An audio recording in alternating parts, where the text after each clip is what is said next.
The woman was treated unfairly just because she was not beautiful. When she served food to customers, one man sneered that just seeing her face killed his appetite, while another stopped her and told her to call the pretty waitress from the next table instead. In the elevator, when a pretty girl stepped in and the weight limit was exceeded, she was the one who got pushed out just because of her looks. That night, she attended her best friend's birthday party, and some man whispered to her friend, "How can you have such an ugly friend?" But her friend Lizzie stomped on his foot without mercy, teaching him a lesson. Overjoyed, Lizzie rushed outside and hugged Genzi tightly because their bond was very close. Lizzie wanted to take her for food, but Genzi told her, "You're the main character today. Go and have fun. I can manage by myself," and she shamelessly picked up several plates of food to eat. On the other side, Lizzie accidentally twisted her foot and fell into the swimming pool, and instantly countless men jumped in to rescue her. When Genzi saw her best friend in the water, she rushed forward but was knocked in by another man, yet the difference was clear. The beautiful one was surrounded and saved, while the ugly one was ignored, left to her fate. But Genzi, was it the ocean you fell into? In a pool that shallow, the moment her feet touched the bottom, she opened her eyes. Lizzie was carried out in glory while no one cared about Genzi. She went home alone, mocked even by couples she passed on the street. The next morning, their lives were just as different, waking up and fighting for the bathroom, and everyone laughed at the contrast, envying their friendship. Lizzie asked why she went home alone yesterday, and Genzi awkwardly said she wasn't feeling well. Later, on her way to an interview in the elevator, again a pretty woman stepped in, and a man politely asked her floor. "Second floor," she said. Genzi thought, why take the elevator for 2 floors? But soon people in the back began telling Genzi to step out because it was overweight again. Was ugliness enough reason to be excluded? In the interview, the interviewer asked why she never lasted more than 3 months in any job. Genzi explained the first company went bankrupt, the second boss was arrested, and the other 2 interviewers burst out laughing. But Genzi raised her voice and promised, "This time I won't let the company collapse." As soon as she walked out, garbage flew onto her face. Ugly people, even heaven mocks. That evening, she went shopping with Lizzie, and when Lizzie bent down, a supermarket uncle stared fixedly at her. Genzi quickly pulled her up and scolded, "Pervert, what are you doing?" But the man muttered he was only checking the price tag. Back home, Genzi received many emails from her childhood friend Chi Jun, who said he would return soon and asked if she had time to meet. Genzi shouted with joy, and Lizzie asked, "Which Chi Jun?" Genzi reminded her it was the boy who had immigrated abroad and moved into Lizzie's old house. Lizzie suddenly remembered,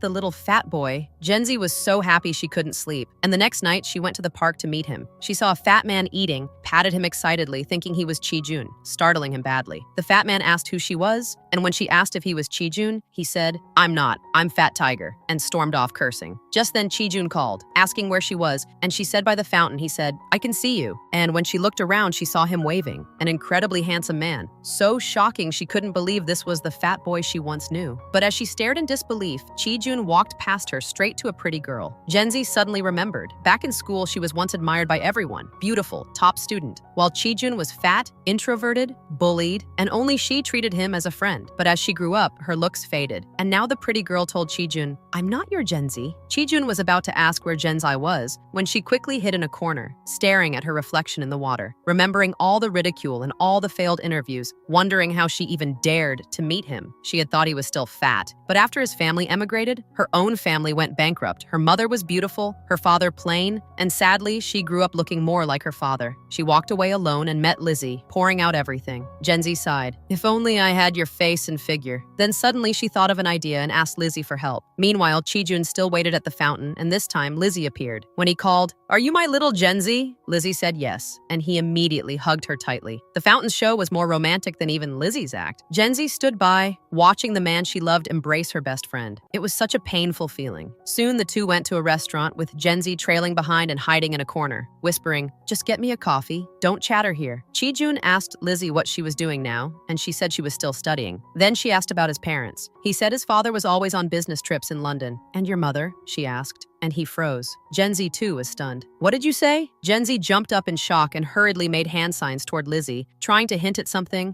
And surprisingly, Lizzie actually understood what she meant, which was about Chi Jun's mother passing away when he was young. And it was really unbelievable how Lizzie managed to guess that. She then quickly covered the slip by asking if his father had remarried, which made Chi Jun a bit embarrassed, and he admitted that his father had indeed remarried 7 years ago. That smoothed things over, and as Genzi watched the two talking and laughing together, her heart ached. How much she she wished it were her sitting in front of him instead. After dinner, the two walked out of the restaurant, and though Chi-jun wanted to send her back, Lizzie quickly said she had driven there herself. At that moment, she remembered Genzi's words about keeping his first love fantasy alive, but also finding a way to bring these meetings to an end. So Lizzie told him she would be leaving for New York to study the very next day, leaving Chi-jun stunned and awkward, saying, "I just came back and you're already leaving?" Lizzie tried to slip away, but Chi-jun stopped her and ran into an umbrella shop, where he bought a gift for her. He handed it to her and said it was to protect her from the thing she hated most. Then he hugged her tightly, still not realizing she wasn't the real Genzi, while Lizzie made a face of annoyance. Poor Genzi, wasn't it obvious?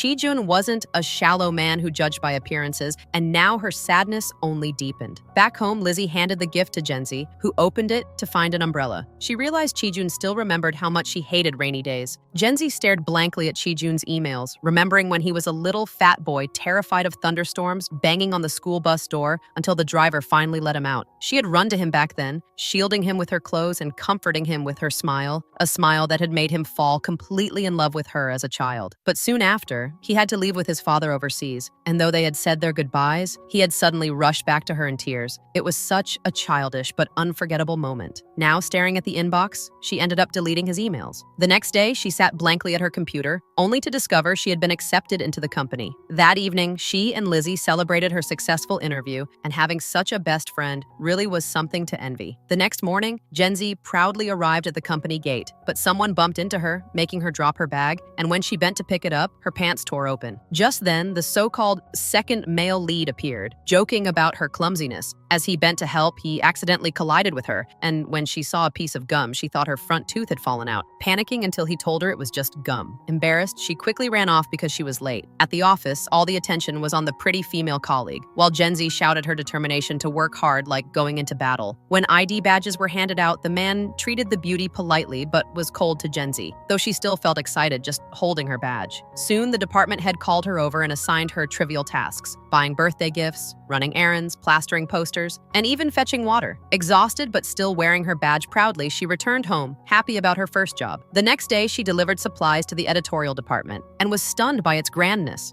This was the top editorial team, the most powerful and core part of the company where only elites worked. She had barely set the things down when a woman asked her to mail packages and translate documents. Confused why she was doing this, she ran into Kim Shin-hyuk, who admitted he was from the top editorial team, and she handed the packages to him in shock. Left with no choice, she translated the files, and soon Kim Shin-hyuk brought even more, complimenting her work. Just then, the female supervisor arrived, and Genzi handed her the translations. When she asked why everyone made her translate, the supervisor sent her to buy coffee for the photo studio staff. Carrying the coffee, Genzi curiously looked around when another woman rushed in saying she was the new translator. So they had mistaken Genzi as the translator by accident? The next day, the manager told her she was being transferred to the editorial department. Carrying boxes, she moved there and was warmly greeted by colleagues. She was still chatting with Lizzie on the phone when suddenly everyone stood up as a man walked in slowly. It was the new deputy director of the editorial department, and when Genzi saw his face, she nearly jumped out of her skin. It was Chi-jun. Fate was unbelievable. Flustered, she rushed back to her old errand department, begging her boss to transfer her back, clinging so hard he nearly lost his pants. Laughing helplessly, the manager told her no department could defy the editorial team's authority. When she shook her head desperately, he revealed a secret. The editorial head, Shimate, was the chairman's own sister, so her word was the chairman's word. Back at work, Genzi couldn't stop staring at Chi-jun while the supervisor praised her translation skills. She downplayed it, saying her father ran a print shop, but the supervisor insisted since the 20th anniversary issue was coming up, they needed her. She protested, calling herself an idiot, a fool, a clown, but the supervisor refused to let her go and piled up magazines for her to translate. Just then, Chi-jun appeared, and Genzi panicked so badly she dove under the desk. Supervisor looked stunned, and Genzi stood up awkwardly. Genzi couldn't take it anymore and ran off, leaving Shiwon puzzled why she was acting this way. She hid in the restroom and texted Lizzie, who, as the most beautiful second female lead, had no opposition at all, comforting her by saying Chi-jun would never recognize her anyway, so she shouldn't stupidly sit on the toilet moping. Those words gave Genzi courage, hands in her pockets, trying to act carefree. But when she looked up and saw Chi-jun ahead, she panicked and darted into the elevator, only to find him already inside. Just as the doors shut, the lights flickered and the elevator broke down. Genzi went crazy, pressing buttons, pounding the doors and shouting, until even Chi-jun couldn't watch anymore, calling her an idiot and telling her not to destroy the doors if she wanted to survive. Calmly, he pressed the emergency phone for help. Suddenly, Genzi couldn't breathe, crouching down in a panic. He asked if she had claustrophobia, and seeing her gasp for air, he handed her one of his earbuds. The music soothed her, and he said it was a trick his first love had taught him: listen to music when nervous. In that moment, Genzi realized he still remembered how she had helped him as a child when he was scared. It felt like a glimpse of their past, but good moments never last. The elevator was soon opened by staff, and Chi-jun coldly pulled away the earbud and walked off. Later, when he asked for water, Genzi rushed over with 2 bottles, but he suddenly roared in anger because she had walked in without taking off her shoes, dirtying the floor. Furious, he yanked her out. Then, noticing her badge, realized she was the same person stuck with him in the elevator. Embarrassed, she looked at her feet, wishing the ground would swallow her whole. The supervisor quickly explained it was her first day, and Chi-jun dismissed her as just a temporary transfer from the errand department, saying it didn't matter. Inside, Genzi fumed, thinking, just you wait, you arrogant jerk. A kind colleague encouraged her not to mind and keep trying. She wondered if this Chi-jun was still the same boy from her childhood. Then the flamboyant Shimate chief appeared, and everyone rushed around him. Honestly, you'd want to donate his left eyeball if he didn't need it. That's how ridiculous he looked. He called Genzi over, and she joked she too was from the hidden clan, but he scoffed at her messy curls, saying her hair wasn't stylish enough. She explained it was natural, but he mocked her clothes too, leaving her utterly humiliated, though thankfully the supervisor stepped in to help her. After work, Lizzie picked her up at the bus stop, and though Genzi looked unwell as she leaned out for fresh air,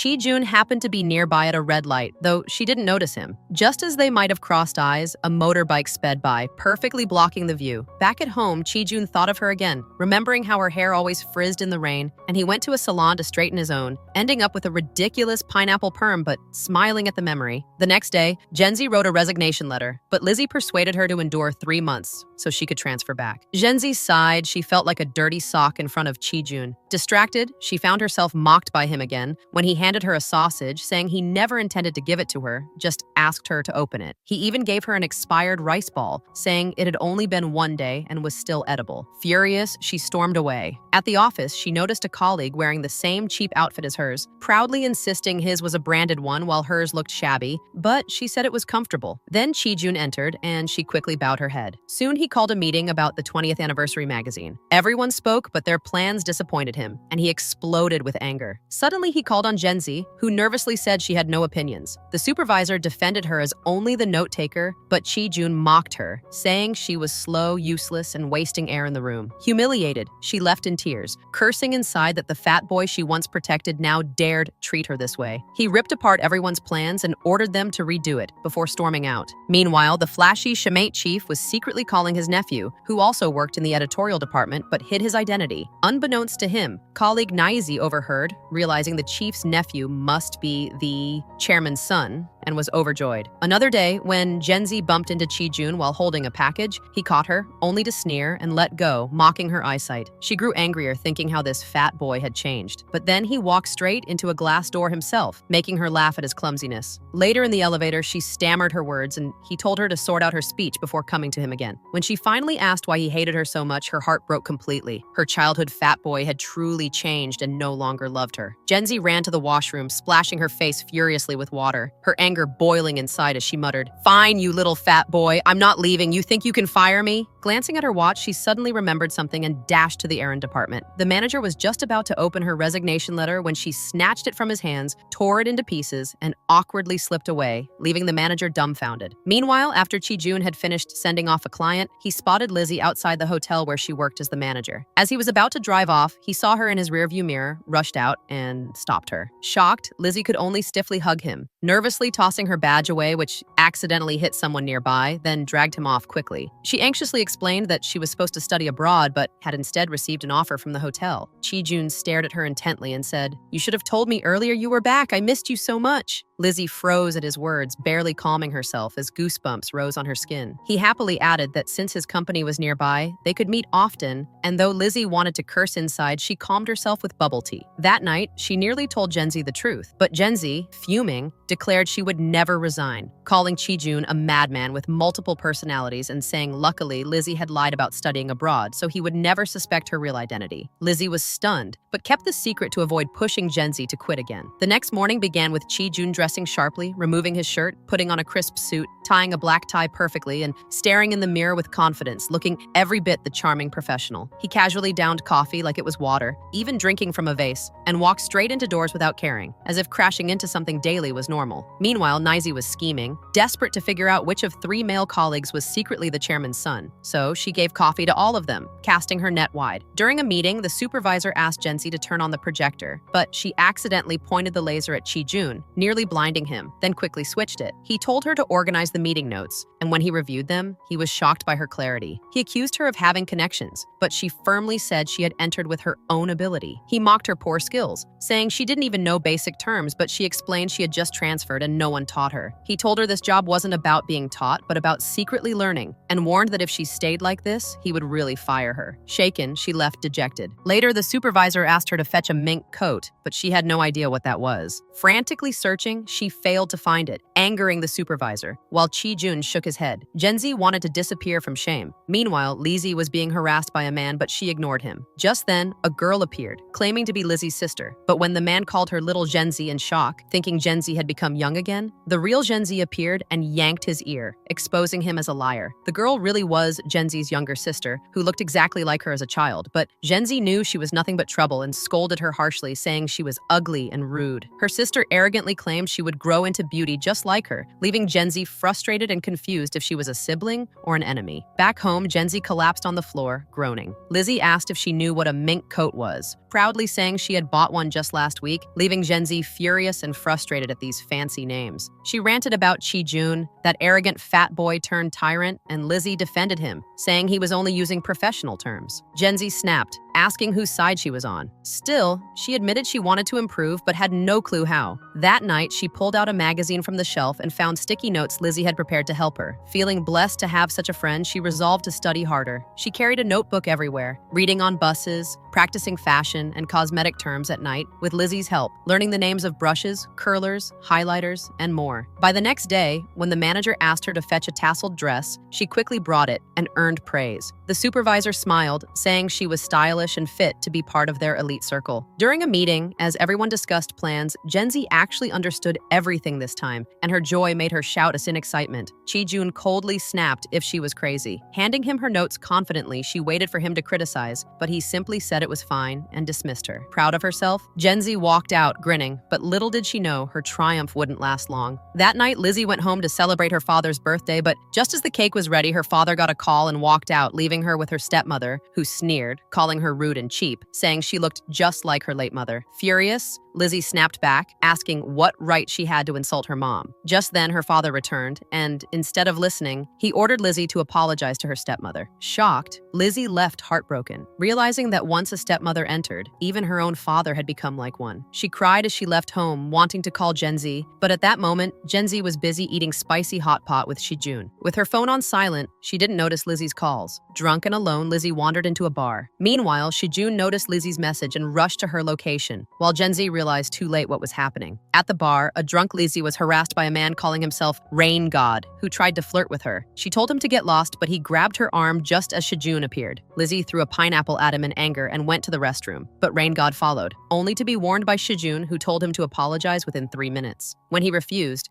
Chi-jun beat him down. Lizzie's hand was cut in the struggle, so Chi-jun took her to the hospital. There she saw his forehead was also injured. Rain God had smashed a glass at him, but Chi-jun brushed it off. Seeing his calm, protective side, Lizzie began to feel something for him. Later, he even took her to her childhood porridge shop to comfort her. Meanwhile, Genzi arrived at the bar too late, only to run into the beaten Rain God and burst out laughing at the sight. At the hospital, Lizzie was touched, and when she went home, Chi-jun texted her to rest well, deepening her feelings for him. The next day at work, a waiter nervously delivered coffee to Chi-jun, terrified he'd drink from a vase again. Around that time, Chi-jun found a book belonging to Lindsay, Genzi's little sister, and was stunned. When Genzi showed up, he awkwardly lied to protect his secret, and even bribed Lindsay with a few coins to stay quiet. Later, Chi-jun bumped into the chief, who scolded Genzi for not dressing stylishly enough to represent the company. Chi-jun, meanwhile, was distracted by the beautiful sky, snapping a photo and even sending it to Lizzie. At the same time, Genzi was also taking pictures of the same sky, cursing him under her breath. Lizzie received Chi-jun's message and smiled, realizing realizing she was falling for him. That night, Genzi confessed to Lizzie that Shijun had seen Lindsay, and they panicked that their secret might be revealed. The next morning, Genzi saw the chief in the mirror and was told to change her hairstyle. She gave herself a ridiculous makeover that left Shijun shocked. He didn't even recognize her until he saw her badge. He mocked her, saying she looked like a clown, but she snapped back, calling him one too. Later, when Shijun needed a driver to the airport, he tricked Genzi by pointing out a hole in her clothes, and when she looked down, he made it seem like she volunteered. On the drive, Shijun doubted her driving skills, and she nervously admitted she had only passed her license test after 8 attempts. She asked if they were taking Chenghua Avenue, but Shijun ignored her. By the time she realized they were on the wrong road, it was too late to turn back. Stuck in traffic, she panicked, but then thought of an idea, gripping the wheel as Shijun looked at her, completely exasperated at the mess she had dragged them into. At the airport, Genzi was so flustered she even dragged down the car door. She shoved 5 yuan into a driver's hand, begging him to take Shijun straight to Erxianqiao Airport on a motorbike. Shijun rode off, waving smugly, yelling encouragement like some race champion, while the driver revved up and sped away. 3 hours later, Genzi finally arrived at the airport too, just as Shijun came out. But when he opened the